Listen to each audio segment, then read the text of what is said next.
My mother must have just got off the phone from me, but I don't know.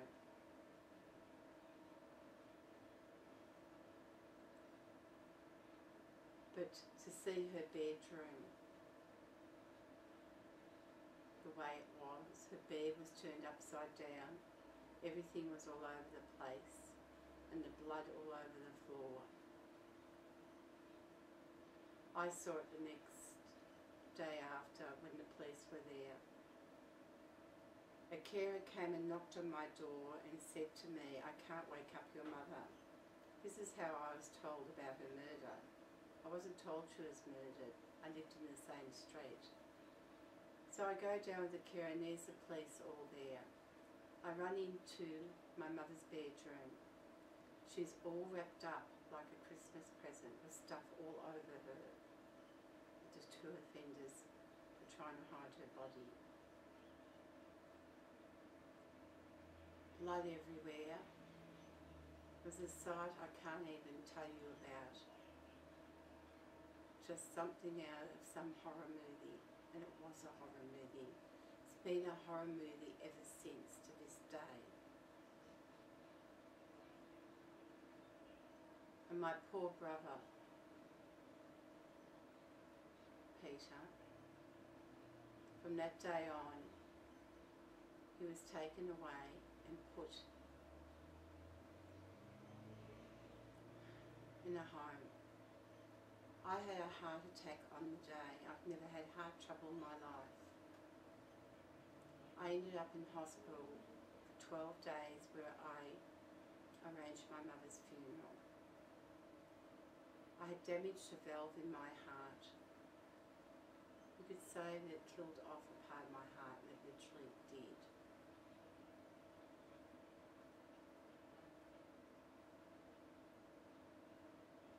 My mother's murder was so horrific in the sense of what these two offenders did.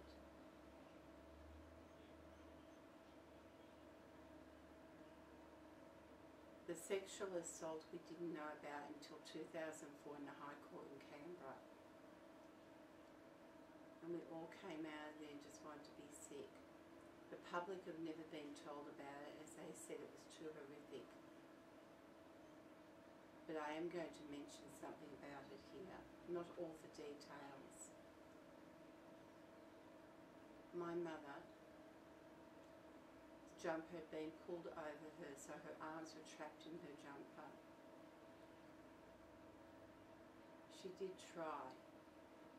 She tried so hard to live.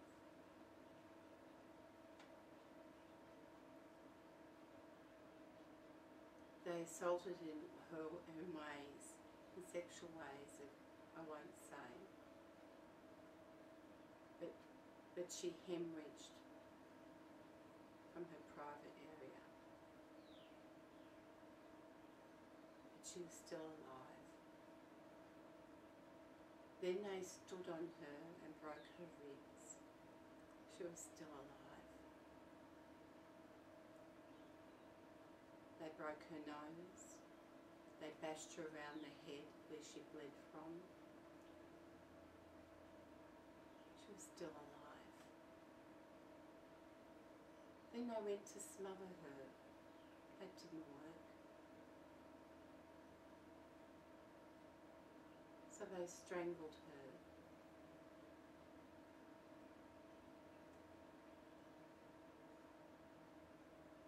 She was tortured for hours.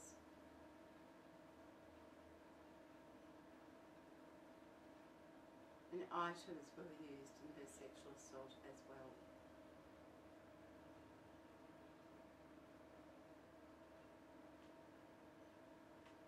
I'm afraid for public safety. I always have been, always will be. It's not about my mother. My mother has gone. It's about the next victims.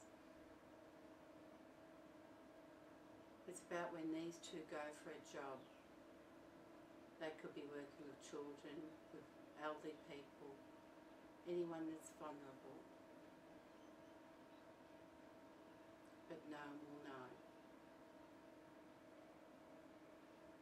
I know that they have to live somewhere. What I want is a suppression order off, so when they go for jobs, that they won't be employed in those jobs with the vulnerable, with the people that they can hurt.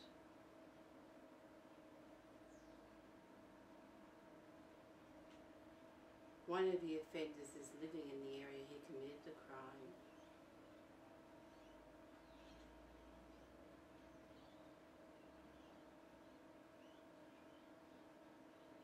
And what more can I say to you? But I want you to know the real facts. I've asked to meet you, and you've declined. Because there are so many facts to this situation.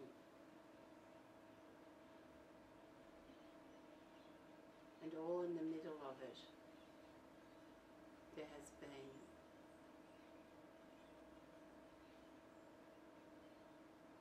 incidents like when my mother's car was set alight. One of my family members was assaulted. Harassment, where I had to move 3 times.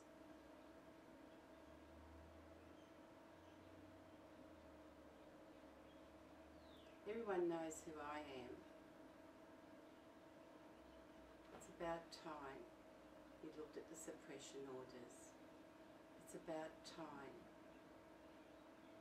you understood what I'm about, what my family's about, and what the public expects.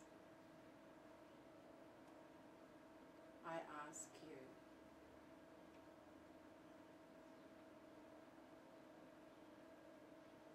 to please take notice.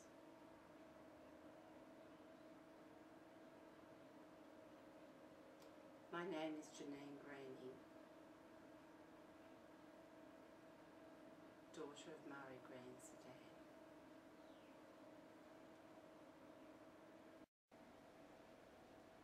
Being a victim of crime shows no race, no religion, no gender, no age, no colour.